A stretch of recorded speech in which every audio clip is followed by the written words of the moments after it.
Well, it's our final episode before the live shows where we get the presidential candidates coming to lock horns to be the first ever Ghana's youth president. Ladies and gentlemen, we're back. Let's go on. But remember to keep voting. *714 *13 hash is the code. Your favorite cabinet, your favorite sector minister. Now let's welcome Republic Cabinet's Alihu Wakilu. And also the United Cities and Zongo Development Ministry. Let's welcome Democrats Cabinet's Kekle Kujo Bena.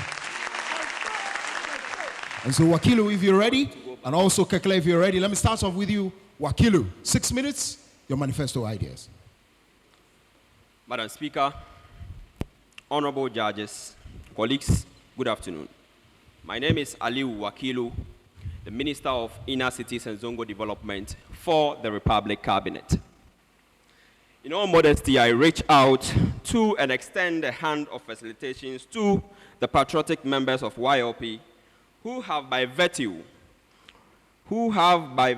of responsibility with readiness and in spirit of patriotism concourse to develop our great country Ghana and strengthen our collectively achieved democracy.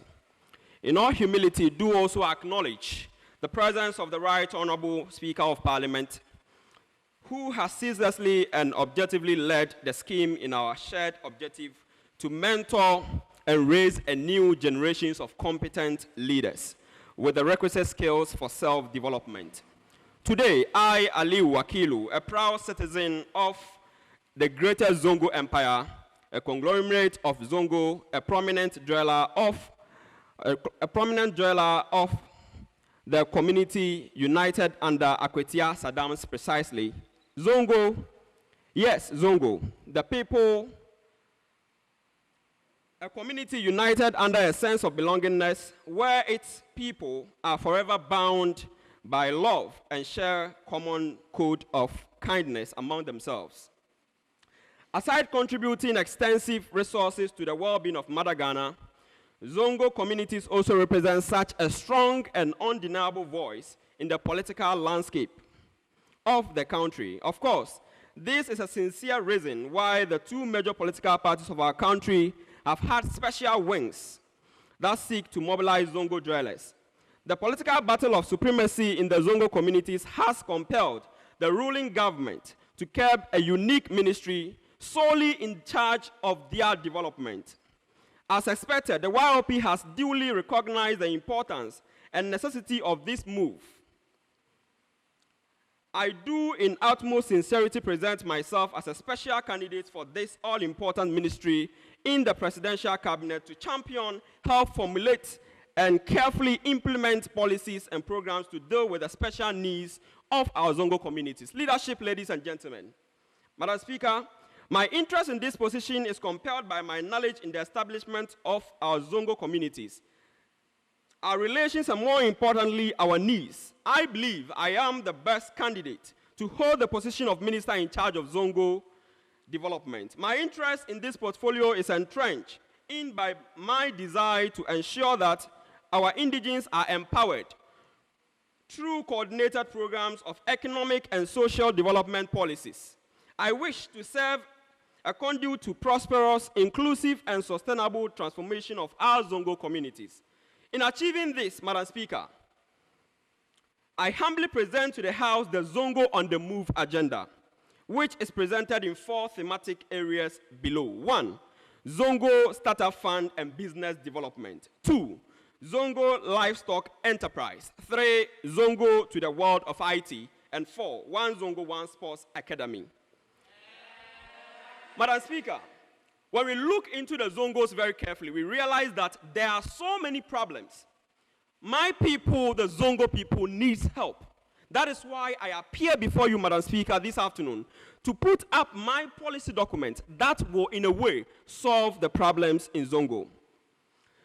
Zongo Startup Fund and Business Development. A lot of young people in the Zongo and inner cities would like to start up small-scale business, but the startup fund is somehow a problem. Madam Speaker, youth, especially females, will be taken through business boot camps. accelerator and incubator programs for them to be able to start a well-coordinated business on their own.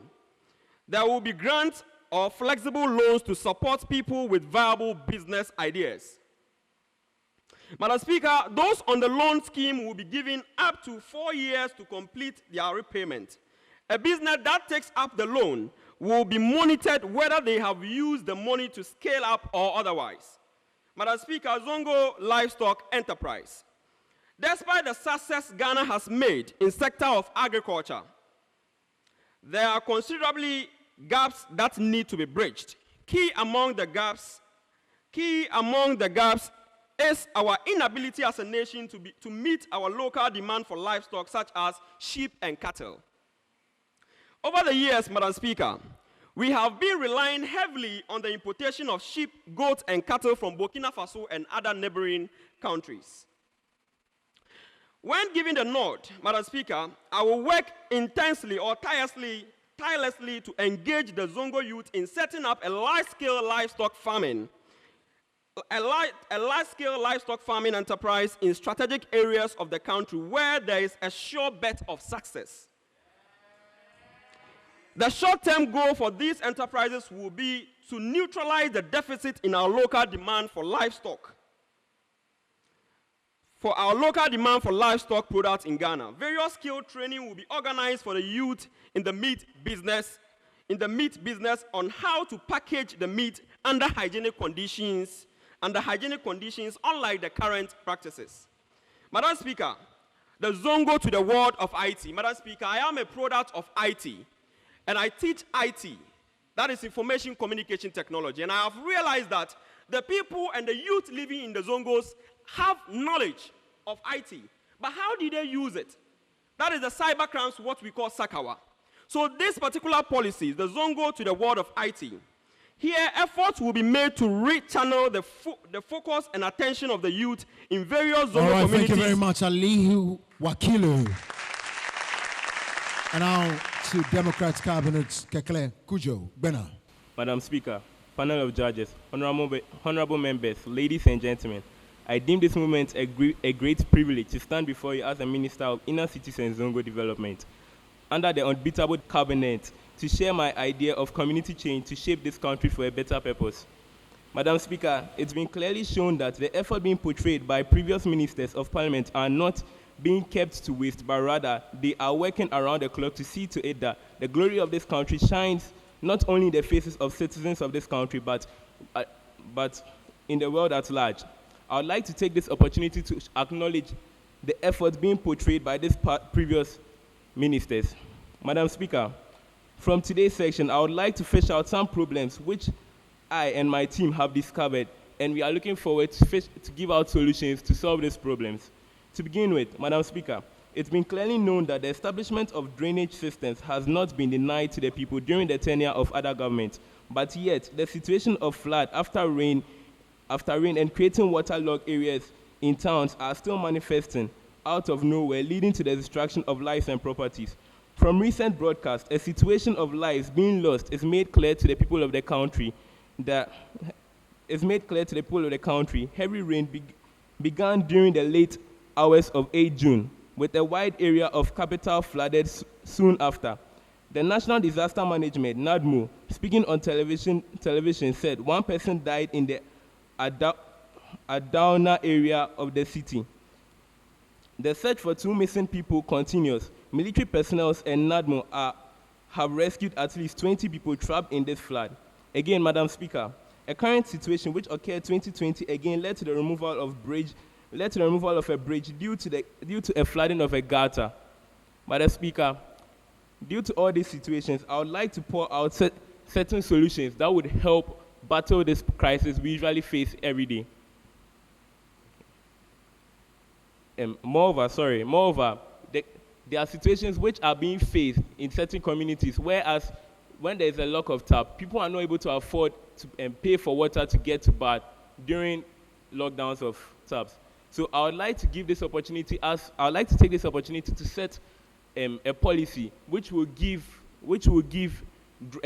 people who produce water, such as borehole drillers,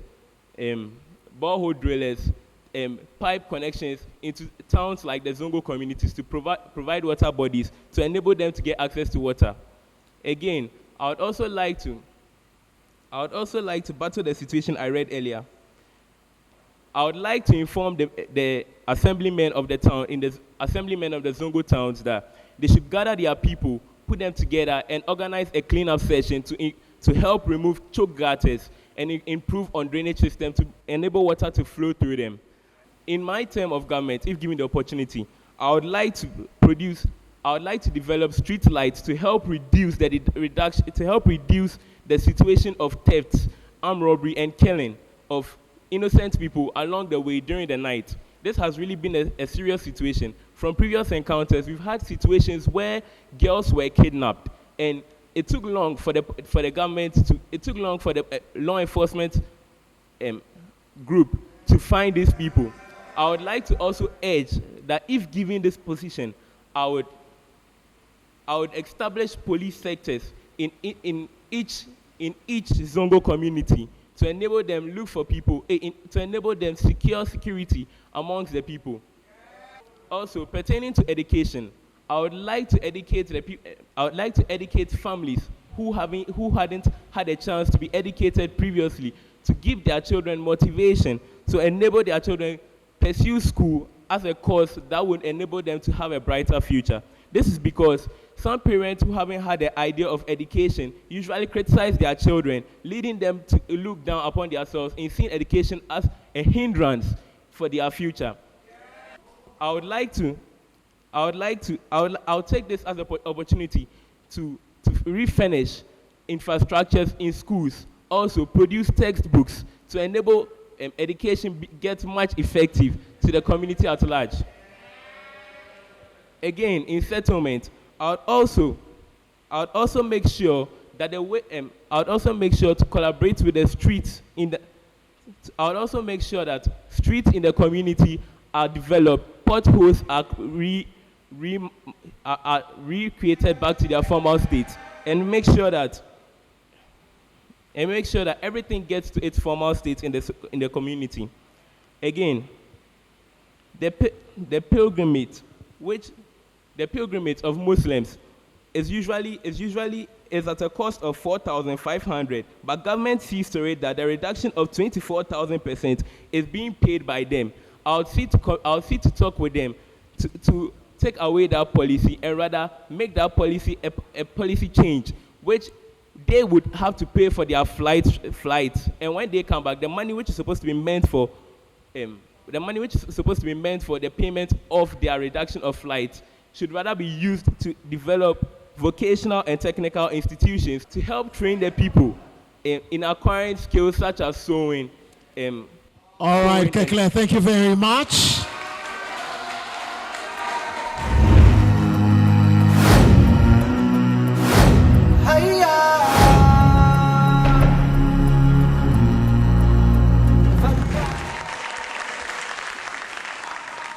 Okay, let's go back to the judges and let's do Wakilu Alihu first.